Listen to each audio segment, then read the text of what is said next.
Hello student, मैं Neha Dixit career power अड्डा 24/7 के यूट्यूब चैनल पर आपका स्वागत करती हूँ। आज का जो टॉपिक है वो हमारा इस्लाम का उदय एंड अरबी एंड तुर्की आक्रमण। ठीक है, अब देखो इस्लाम का उदय से ही हमने अपने चैप्टर की शुरुआत की थी। जब हमने पिछला अपना पार्ट 1 देखा था, आज पार्ट 2 कर रहे हैं इसका। पार्ट 1 जब हमने देखा तो हमने उसमें देखा था इस्लाम का उदय कैसे हुआ एंड प्लस में अरबी और तुर्की आक्रमण। तो उसी चीज को हम अपना आगे ले जाते हैं। तो लास्ट क्लास में हमने इस्लाम का उदय देखा था, उसका 5 मिनट ब्रीफ दे देती हूँ मैं आपको कि कैसे हमने क्या चीजें देखी थी। अब देखो हमने देखा था कि जब हम रोमन एम्पायर और रोमन एम्पायर और जब हम रोमन जब हम रोमन एम्पायर और पर्शिया ईरान के बीच के वॉर की बात कर रहे थे, तो मैंने आपको बताया था कि जो इनका वॉर था उसमें तब के टाइम की बात है कि जो अरेबियन पेनिसुला था, अरेबियन पेनिनसुला पेनिनसुला यहां पर एक ट्राइब थी, पॉलीथीस ट्राइब। ट्राइब थी पॉलीथीस ट्राइब, पॉलीथीस्ट ट्राइब। यहां पर एक कुरैशी कबीला, कुरैशी लोग थे, कुछ कुरैशी। ठीक है, कुरैशी कबीला नहीं कहेंगे, ट्राइब तो यही थी, कुरैशी लोग थे कुछ, है ना। तो उनमें ही मोहम्मद पैगंबर का जन्म हुआ था और मोहम्मद पैगंबर ने ही इस्लाम को आगे बढ़ाया। इस्लाम के बाद हमने देखा था कि कुछ लोग जो थे वहां पर अरबी लोग जो थे उन्होंने भारत पर आक्रमण किया, जैसे कि मोहम्मद बिन कासिम, मोहम्मद बिन कासिम। ठीक है, और फिर उसके बाद हमने देखा था तुर्की आक्रमण, और तुर्की आक्रमण में हमने लास्ट देखा था हमारा मोहम्मद गजनबी।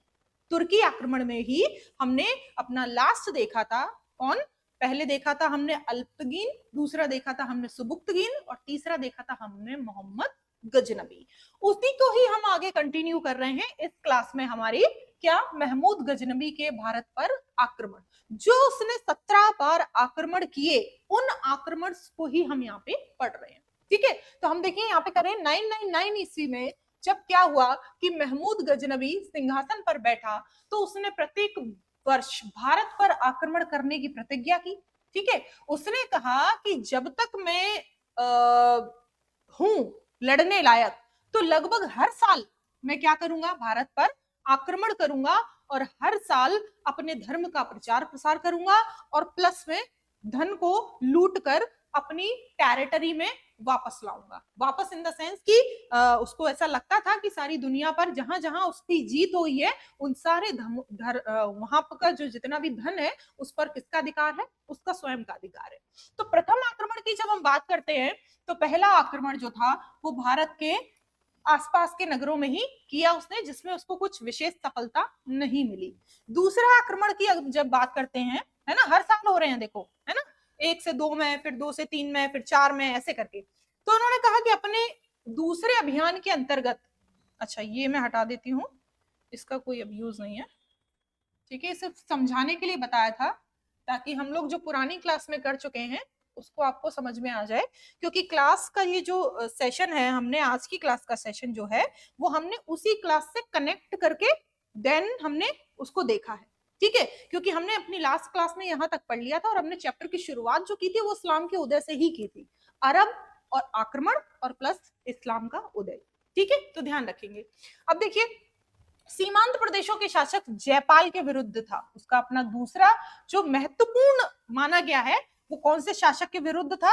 वो राजा शासक जयपाल के विरुद्ध था। ठीक है, उसकी राजधानी जो थी उस राज्य की, जहां के वो राजा थे, वो बहिंद पर अधिकार उसने कर लिया, और जयपाल इस पराजय के अपमान को सहन नहीं कर पाया और उसने आग में कूदकर आत्महत्या कर ली। हमने लास्ट क्लास में भी बच्चा ये चीज सुनी थी, ये चीज हमने देखी थी कि पुराने जो शासक थे, हमारे जो राजा थे, हिंदू शाही वंश के जो राजा थे, वो क्या करते थे, अपनी संस्कृति को ही अपना प्राण समझते थे। कि उन्हें लगता था कि अब हमारी संस्कृति, क्योंकि बाहर का कोई अगर आक्रमणकारी अगर हमारे ऊपर आक्रमण करेगा, तो सबसे पहले वो क्या करेगा, हमारी लूटपाट करेगा, है ना। लूटपाट इन द सेंस हमारी जितना भी हमारे आसपास का धन है वही लूटने आया है, क्योंकि वही उसको अट्रैक्ट करा। फिर प्लस में वो हमारे सबसे पहले क्या करेगा, लूटपाट के बाद धर्म पर अटैक करेगा, यानी अपना धर्म हम पर फोर्स करने की कोशिश करेगा। तो जब जो राजा थे वो ये सोचते थे कि जब हमारी धर्म संस्कृति ही हमसे छीन ली जाएगी, तो फिर हम बाकी जीवन का क्या करेंगे। तो इस शर्मिंदगी से, इस उससे कमी से वो क्या करते थे, अपनी आत्महत्या कर लेते थे अलग अलग तरीकों से। तो लास्ट में भी हमने देखा था, लास्ट सेशन में अभी अपने, और इस वाले में भी हमने यहाँ देखा कि जो राजा थे हमारे जयपाल जी, उन्होंने क्या किया, उन्होंने आग में कूदकर आत्महत्या कर ली, मर गए। ठीक है। तीसरा आक्रमण हम देखते हैं, तो वो देखते हैं सिंधु नदी के किनारे जंगल में शरण लेने के लिए कौन भागा था हमारा, और उसने भी आत्महत्या कर ली। अब यहाँ पे देखो कारण, वाजीरा। ठीक है। यहाँ पर वाजीरा जो था वो महमूद गजनी से लड़ा और उसने आक्रमण किया, तो लेकिन वो हार गया। वही उसको दंडित करने के लिए जब हम इसने क्या किया, इसके पीछे भागा, तो उसने भी आत्महत्या कर ली। चौथा आक्रमण क्या कहता है भाई, मुल्तान के शासक दाऊद, देखो गजनबी ने 1005 में, ये भी इसकी काफी अच्छी मानी गई है विजय। ठीक है। मुल्तान के शासक दाऊद के विरुद्ध मार्च किया। आक्रमण के दौरान उसने भटिंडा के शासक आनंदपाल को भी पराजित किया, और बाद में दाऊद को पराजित कर उसे अपनी अधीनता स्वीकार करवा ली, बाध्य कर दिया कि नहीं भाई अब हमारा राज्य है। ठीक है। पांचवा आक्रमण क्या कह रहा है, पंजाब में ओहिंद पर महमूद गजनी ने जयपाल के पुत्र सुखपाल को नियुक्त किया था। ठीक है। सुखपाल ने इस्लाम धर्म को ग्रहण कर लिया था, इस्लाम धर्म उसने फॉलो कर लिया, उसे नौकरशाह कहा जाने लगा, नौशाह, है ना। एंड क्या हुआ, 1007 ईस्वी में सुखपाल ने अपनी स्वतंत्रता की घोषणा कर दी। सुखपाल ने कहा कि अब मैं स्वतंत्र हूं, अब मैं आपके अंडर में नहीं हूं। तो क्या हुआ कि महमूद गजनवी ने उस पर दोबारा आक्रमण किया, है ना, हिंद पर आक्रमण किया, और फिर से उसको नौशा शाह को बंदी बना लिया। बंदी मतलब कि अपने उसमें ले लिया, है ना। छठा आक्रमण की जब हम बात करते हैं 1008 में, तो महमूद ने 1008 ईस्वी में अपने अभियान के अंतर्गत पहले आनंदपाल को पराजित किया, और बाद में उसने इसी वर्ष कांगड़ी पहाड़ी में स्थित नगरकोट पर आक्रमण किया, और वहां पर भी इसने अपने झंडा फहरा दिया, ये कह सकते हैं जीत बड़ी हासिल कर ली। और क्या किया, इस आक्रमण के में महमूद को अपार धन की प्राप्ति हुई। छठा आक्रमण भी उसको बहुत सारा धन देकर गया। ठीक है। सातवां आक्रमण हमारा कह रहा है, देखो कि अंतर्गत महमूद ने अलवर के राज्य में नारायणपुर पर विजय प्राप्त कर ली 7वें आक्रमण में। एंड 8वां आक्रमण क्या कह रहा है, महमूद का 8वां आक्रमण मुल्तान पर था, मुल्तान पर किया उसने। ठीक है। वहां का भी शासक जो था दाऊद, उसको पराजित कर दिया, एंड मुल्तान के शासक को सदा के लिए अपने अधीन कर लिया। 9वां आक्रमण, है ना, 9वां आक्रमण क्या कह रहा है, नवे अभियान के अंतर्गत महमूद गजनवी ने थानेश्वर पर आक्रमण किया। थानेश्वर ये जगह पूछी जाती है, आया हुआ क्वेश्चन है कि 9वां आक्रमण इसने कौन सी जगह को निशाना बनाया, तो आप बता सकते हैं थानेश्वर जगह है, उसको इसने निशाना बनाया। 10वां आक्रमण की अगर हम बात करें, तो महमूद गजनवी ने अपना 10वां आक्रमण जो है वो नंद शाह पर किया। हिंदू शाही राजा था आनंदपाल, ठीक है, ने नंद शाह को अपनी नई राजधानी बनाया था। नंद शाह जगह का नाम है भाई, है ना, आनंदपाल इसके राजा थे। और कह रहे हैं कि त्रिलोचन पाल वहां का जो शासक था, त्रिलोचन पाल था। त्रिलोचन पाल ने वहां से भागकर कश्मीर में तुर्कों ने नंदशाह में लूट कर, देखो क्या हो रहा है कि जब शासक भाग जाते हैं इधर उधर अपनी जान बचाने के डर से, तो फिर और भी इजी हो जाता है क्या, जो लुटेरे थे उनका धन लूटना भी और उस राज्यपाट में अपना अस्तित्व जमाना भी। ठीक है। 11वें आक्रमण की बात करते हैं 1015 में, तो महमूद का यह आक्रमण त्रिलोचन पाल के पुत्र भीमपाल के विरुद्ध था, जो कि कश्मीर पर शासन कर रहा था। भीमपाल भी इस युद्ध में पराजित हो गया, भाई भीमपाल भी हार गया। देखो आप एक चीज का अंदाजा लगा सकते हैं कि मोहम्मद गजनबी जहां जहां पर आक्रमण कर रहा है, सब जगह लगातार जीत मिल रही है। वरना आपको क्या लगता है 17 बार आक्रमण करना किसी के लिए आसान है क्या? अगर उसको 1-2 बार भी हार का सामना करना पड़े या लगातार 4-5 हारों का सामना पड़े, तो हो सकता था उसके मन के अंदर क्या हो कि एक चीज आए कि नहीं भाई अब हो सकता है नहीं जीत पाएंगे, या थोड़े टाइम रुको फिर जीतेंगे। लेकिन नहीं, वो लगातार जीत हासिल करता गया और उससे उसका मनोबल बढ़ता गया और उसने लगातार ही क्या करते गए, अटैक करता गया। 12वां आक्रमण कन्नौज पर किया, ये भी उसका बहुत फेमस आक्रमण माना जाता है। कहते हैं कि बुलंदशहर के जो शासक हरदत्त थे उनको पराजित कर दिया उसने, ठीक है। दूसरी चीज 1019 ईस्वी की अगर हम बात करें तो उसने दोबारा फिर से कन्नौज पर आक्रमण किया, ठीक है। वहां के शासक जो थे राजपाल के बिना युद्ध किए ही उन्होंने क्या किया कि युद्ध ही नहीं किया, आत्मसमर्पण कर दिया कि भाई ठीक है चलो तुम जीते हम हारे, है ना। राज्यपाल के द्वारा इस आत्मसमर्पण से कालिंजर के चंदेल शासक बहुत क्रोधित हो गए थे। उसने ग्वालियर के शासक के साथ संधि कर कन्नौज पर भी आक्रमण कर लिया और राज्यपाल को मार डाला, ठीक है। 13वां आक्रमण कहता है 1020 में, है ना। महमूद का 13वां आक्रमण 1020 में हुआ था। इस अभियान में उसने बुंदेलखंड, किरात, लोहकोट आदि को भी जीत लिया। देखो आधे से ज्यादा इंडिया उसने जीत लिया है, ठीक है। 14वां आक्रमण कहता है कि अपने 14वें आक्रमण के दौरान महमूद ने ग्वालियर तथा कालिंजर, ग्वालियर पर भी जीत की थी उसने बर, ठीक है। हम जहाँ रह रहे हैं उसने वहां पर भी जीत हासिल कर ली थी। कालिंजर पर आक्रमण किया, कालिंजर के शासक गोंडा विवश होकर संधि कर ली। अब देखो हर जगह क्या हो रहा है कि कुछ जगह लोग हार जा रहे हैं तो वो सुसाइड कर ले रहे हैं, और कुछ जगह क्या हो रहा है कि वो खुद से ही भाई कि चलो आत्मसमर्पण कर दिया, अब हम आपके अधीन हैं, ठीक है। तो इतना टेरर उस टाइम पे था हमारा इन लोगों का। 15वां आक्रमण क्या कह रहा है कि इस अभियान के महमूद गजनवी ने लोदोर्ग मार्ग, जैसलमेर में है ये, ठीक है, चिकलोदर गुजरात में है, अनहिलवाड़ गुजरात में, इन सारे स्थानों पर उसने क्या की, विजय हासिल कर ली। 16वां आक्रमण क्या कहता है कि 16वें में महमूद गजनवी ने सोमनाथ को अपना निशाना बनाया। वेरी वेरी इंपॉर्टेंट पॉइंट कि 16वें आक्रमण में हमने महमूद गजनी ने किसको निशाना बनाया, सोमनाथ मंदिर को, है ना। उसके सभी अभियानों में यह अभियान सर्वाधिक महत्वपूर्ण था भाई, है ना।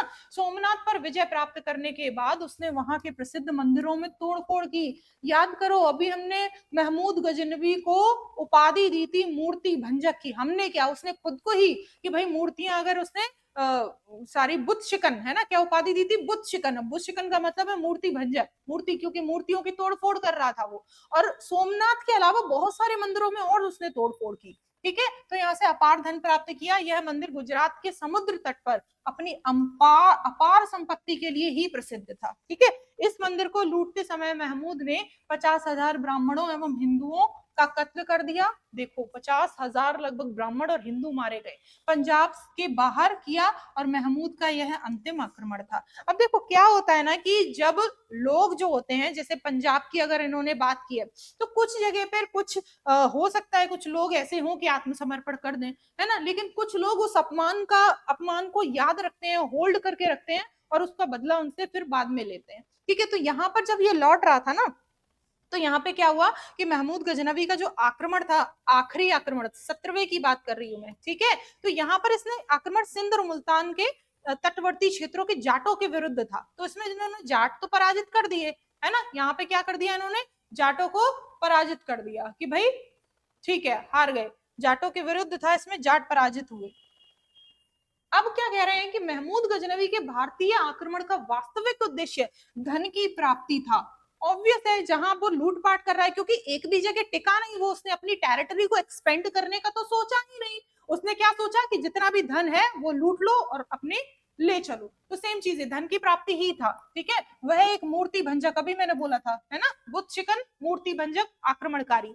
महमूद की सेना में सेवंत राय एंड तिलक जैसे हिंदू उच्च पदों पर आसीन थे। अब सोचो उसकी सेना में ही बहुत सारे हिंदू बहुत बड़ी बड़ी पोस्ट पर थे, ठीक है। महमूद ने भारत पर आक्रमण के समय उसके साथ प्रसिद्ध इतिहासकार, गणितज्ञ, भूगोलवेत्ता, खगोल एवं दर्शन शास्त्र के ज्ञाता, है ना, किताब उल हिंद के लेखक अलबरूनी भी भारत आया था। देखो याद रखो, मैंने अभी पिछले लेक्चर में भी आपको बताया कि जब भी कभी भी किसी की बाहर कंट्री का व्यक्ति अगर हमारे घर पे, हमारे कंट्री में लूटपाट के लिए या किसी एक्सपेंडिशन के लिए आया है ना, किसी भी एक्सपेंड करने के लिए अपनी टेरिटरी को, तो वो हो सकता है अकेले नहीं आएगा, वो हो सकता है बहुत सारे लोगों को अपने साथ में लेकर आएगा। और ये भी पॉसिबिलिटी ज्यादातर नहीं है कि वो सारे के सारे जो लोग होंगे वो आक्रमणकारी ही होंगे। उनमें से कुछ लोग ऐसे भी होंगे जो हो सकता है हमारे ऊपर स्टडी करने आए हो, हमारे यहाँ की जो रीति रिवाज है, हमारे यहाँ की जो संस्कृति है, हमारे यहाँ के जो लोग हैं, हमारे यहाँ की जो अच्छाई है,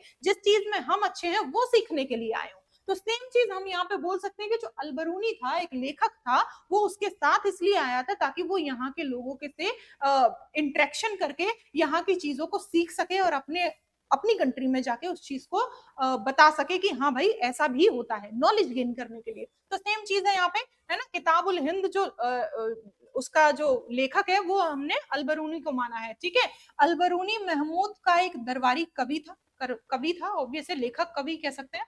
तहकीक हिंद पुस्तक में उसने अपने भारत का विवरण लिखा है। उसने एक पुस्तक लिखी बाद में, तहकीक हिंद, जिसमें उसने भारत का पूरा विवरण दिया है। इसके अतिरिक्त इतिहासकार उतबी, ठीक है, तारीख सुबुक्तगीन का लेखक बेहाकी भी उसके साथ आए थे। और भी बहुत सारे इतिहासकार भी थे, जिसमें से एक का नाम उतबी भी मिलता है। एक का नाम अलबरूनी, दूसरे का नाम उतबी, ठीक है। बेहाकी के इतिहासकार लेखक लेनपुर की पूर्ति पेप्स की उपाधि उन्होंने उसको प्रदान की है। शाहनामा का लेखक, शाहनामा भी है ना, फिरदौसी भी है। फारस का एक कवि जरी जारी खुरासानी, विद्वान तुसी, महान शिक्षक और विद्वान उनसुरी, विद्वान अंजसी, ये सारे नाम ऐसे मिलेंगे आपको जैसे कि इस्लाम धर्म में जो नाम होते थे उस टाइप के, फारूकी, है ना। ये सारे के सारे जो थे वो दरबारी कवि थे। इसलिए थोड़े नाम आपको अटपटे लगेंगे, लेकिन 2-4 बार पढ़ोगे तो थोड़ा सा आ जाएंगे चीजों में, ठीक है। आगे देखिए, कह रहे हैं शिहाबुद्दीन उर्फ मुइजुद्दीन मोहम्मद गौरी।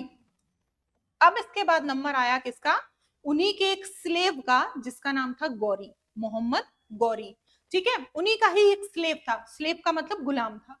आगे देखो, भारत में तुर्क राज्य की स्थापना की गजनी और हेरात के मध्य स्थित एक छोटा पहाड़ी प्रदेश गौर, एक जगह थी गौर। कौन सी जगह थी, गौर। तो उसके लिए वहां पर सबसे पहले महमूद गजनवी के कब्जे में था, और उससे पहले वो महमूद गजनवी के कब्जे में था। लेकिन गौर में शांशवनी वंश का सबसे प्रधान वंश वहां का माना जाता था। उसने मोहम्मद गौरी ने भी अनेक आक्रमण किए। उसने प्रथम आक्रमण 1175 में मुल्तान के विरुद्ध किया।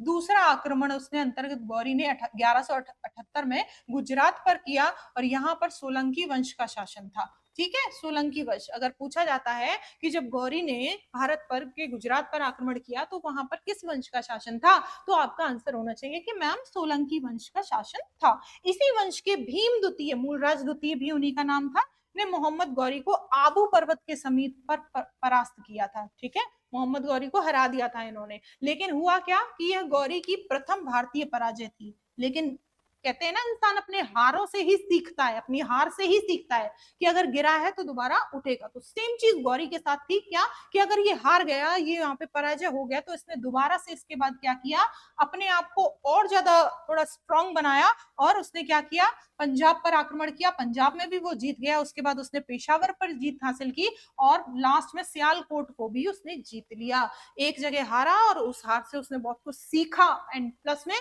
3 जगहों पर विजय हासिल कर ली उसने, ठीक है। आगे देखिए, 1191 में पृथ्वीराज चौहान के साथ गौरी की कुछ भिड़ंत हुई, कुछ युद्ध हुए, है ना, जिनको किस नाम से जाना जाता है, जिनको तराइन के युद्ध के नाम से जाना जाता है, ठीक है। इस युद्ध में गौरी बुरी तरीके से परास्त हुआ। भाई एक बार गौरी हार गया, मैंने अभी कहा था कि अपनी हारों से ही इंसान सीखता है। दोबारा वो आया फिर से, जब पहली बार गौरी ने पृथ्वीराज चौहान से युद्ध किया तो वो परास्त हो गया, और इस युद्ध को नाम दिया गया तराइन का प्रथम युद्ध। लेकिन 1192 में, यानी कि 11, ये था 1191 में, और दूसरा वाला होगा 1192 में, 1192 में। तो कह रहे तराइन के मैदान पर ही हुआ, पर इस युद्ध का परिणाम मोहम्मद गौरी के पक्ष में रहा। मोहम्मद गौरी जीत गया, क्योंकि वो नई नई तकनीकें सीख कर आया था, है ना। इसके उपरांत मोहम्मद पृथ्वी चौहान की हत्या कर दी गई, पृथ्वीराज चौहान की हत्या कर दी गई।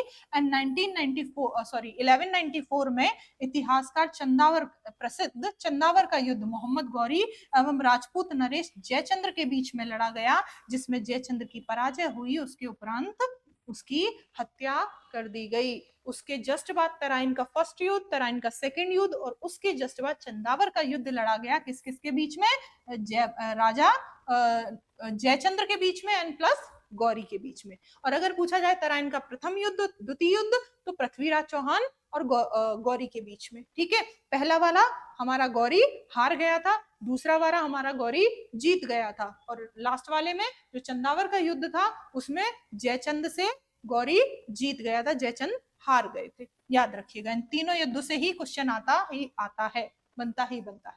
जयचंद को पराजित करने के बाद इन्होंने क्या किया, और ज्यादा इनको सत्ता की भूख लग गई। जब जीतते जाता है इंसान, जीतता जाता है तो सत्ता की भूख लगती जाती है कि और चाहिए और चाहिए। तो वैसे सेम चीज है यहाँ पे। अब क्या होगा, अपने गुलाम कुतुबुद्दीन ऐबक को इसने सारा राजपाट सौंप दिया कि ले भाई आज से तुम संभालो। देखो वो उसका गुलाम है ना, तो यहाँ से ही गुलाम, जैसे कोई होता है ना कि हमारा बेटा है या दामाद है तो हमारा वही वंश चलता रहता है। लेकिन जब हम किसी स्लेव पर ये कहते हैं कि भाई तुम जीत गए तो हमने जीत लिया लेकिन संभालो तुम, राजपाट हमारा है लेकिन संभालो तुम, तो फिर वहां पर क्या होता है कि कुछ जो गुलाम होते हैं वो अपनी सेपरेट डायनेस्टी बसाने की सोचते हैं। तो सेम चीज यहाँ पे हुई कि जब कुतुबुद्दीन ऐबक को सौंप दिया उसने और वापस गजनी चला गया, तो इन्होंने अपने वंश की स्थापना कर दी। क्योंकि ये खुद गुलाम था इसलिए इसने इस वंश का नाम क्या रखा, गुलाम वंश रखा। ऐबक ने अपनी महत्वपूर्ण विजय के अंतर्गत 1194 में अजमेर को जीतकर यहाँ पर स्थित जैन मंदिर और संस्कृत विश्वविद्यालय को नष्ट करके मलबे पर उसने कुब्बल उल इस्लाम यानी मस्जिद है ना, और 2.5 दिन का झोपड़ा एक नामक इमारत का निर्माण करवाया। याद रखिएगा, पूछा जाता है कि अजमेर को इसने जीता था है ना, और वहां पे जैन मंदिर और संस्कृत विद्यालय जो था उसको इसने तोड़ दिया था, नष्ट कर दिया था, और उसी के मलबे पर इसने एक कुब्बल उल इस्लाम और 2.5 दिन का झोपड़ा, ये 2 चीजें का निर्माण करवाया था। ठीक है, एंड अगर हम 1202 और 1203 की बात करें तो बुंदेलखंड के मजबूत कालिंजर के किले को इसने जीता, बुंदेलखंड में कालिंजर का किला जीता। एंड उसके अगर 1197 और 1205 के बीच की बात करें तो ऐबक ने बंगाल और बिहार पर भी काफी सारे आक्रमण किए, जिसमें से उसने बिहार, विक्रमशिला, नालंदा विश्वविद्यालय पर भी अधिकार कर लिया। याद रखिए, नालंदा विश्वविद्यालय से भी क्वेश्चन आता है। ठीक है, बिहार में था ये। 1205 ईस्वी के मोहम्मद गौरी पुनः भारत आया और इस बार उसका मुकाबला जो था वो खोखर प्रजाति से हुआ। किससे हुआ उसका? खोखर प्रजाति। खोखर प्रजाति कहाँ की थी भाई? देखो, उसने खोखरों को पराजित कर उनकी तरह बुरी तरह कत्ल कर दिया। इस विजय के बाद मोहम्मद गौरी जब वापस गजनी जा रहा था तो मार्ग में देखो क्या होता है कि हमने पढ़ा कि मोहम्मद गजनवी ने 17 बार आक्रमण किया, तो जब 16वीं बार आक्रमण किया, ठीक है, तो वहां पर जब 17वीं बार आक्रमण किया तो वहां पर कुछ लोगों ने उसे अपोज करने की कोशिश की। तो उस वक्त तो वो कुछ नहीं बोला, लेकिन उसके बाद में उसने कहा कि अच्छा तुम्ही ने मुझे अपोज किया था है ना, अब मैं तुम्हें बताऊंगा। तो ऐसे था यहाँ पर। तो वो जब पुनः भारत लूटपाट करके जब वो पुनः भारत जा रहा था तो यहाँ पे देखो खोखर प्रजाति के कुछ लोग हैं है ना, वो अपोज कर रहे हैं। तो यहाँ पर वो जब वापस जा रहा था तो उन्हीं लोगों ने क्या किया, उसको मार दिया, उसकी हत्या कर दी। ठीक है, 1206 में लगभग वो वापस जा रहा था, तब उसकी हत्या हो गई और उसके शव को गजनी में ले जाकर दफना दिया गया। गौरी की मृत्यु के बाद उसके गुलाम सरदार कुतुबुद्दीन ऐबक ने 1206 में गुलाम वंश की स्थापना कर दी। अब हम अगले लेक्चर में 1206 से लेकर पढ़ेंगे इसके आगे का, जिसे हम कहेंगे गुलाम वंश। ठीक है, कि गुलाम वंश में कौन कौन से शासक हुए, उनका क्या काम रहा, उनका एडमिनिस्ट्रेशन कैसे चला, उनको कैसे क्या डील किया जाता था।